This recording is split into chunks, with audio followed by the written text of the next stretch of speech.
that everyone in our country deserves to receive the care you need, not just the care you can afford. Enshrined in law and in the service itself, our collective conviction that healthcare is not a privilege to be bought and sold, but a right to be cherished and protected. And now it falls to our generation to make the same choice, to rebuild our national health service, to protect in this century what Attlee's government built for the last. High-quality healthcare, not according to wealth, but according to need. That is the driving mission of our 10-year plan. Now, we know there are those on the right who are willing us to fail. There have always been those who whispered that the NHS is a burden, too expensive, inferior to the market. And today, those voices grow louder, exploiting the crisis in our NHS in order to dismantle it. They say that universal healthcare could be afforded in the 20th century, but not in the 21st. This Labour government rejects their pessimism. So does the public. But that is the choice. It really is change or bust, and we choose change.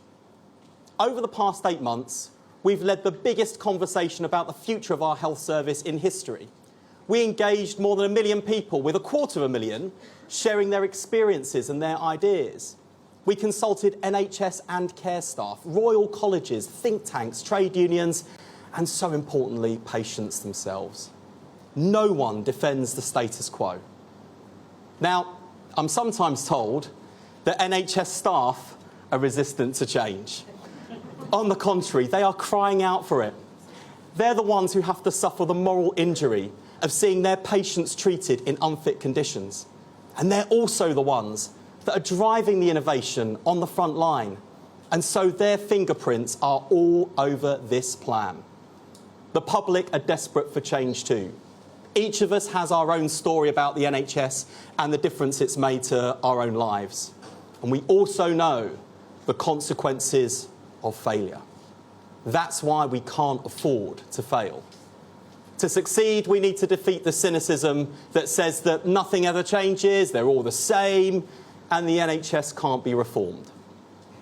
We know that the change in our plan is possible because we see it already happening.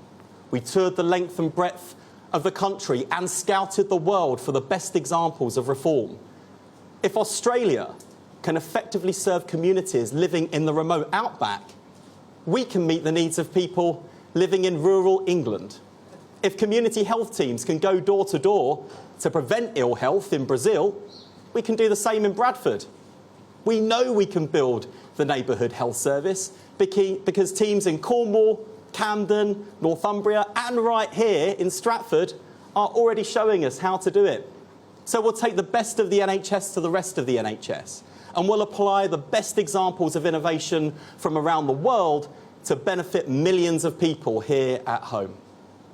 The science is on our side. The revolution in genomics, artificial intelligence, machine learning and big data offers a golden opportunity to deliver better care for all patients and better value for taxpayers. And we are grabbing that opportunity with both hands. And above all else, we will give power to the patient.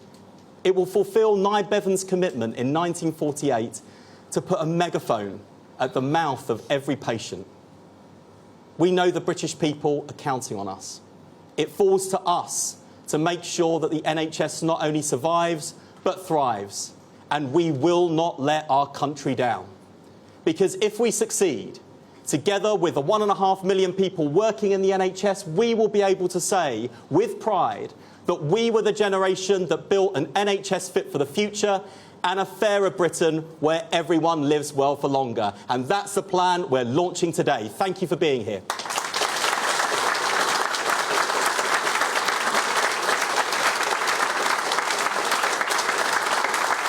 Now,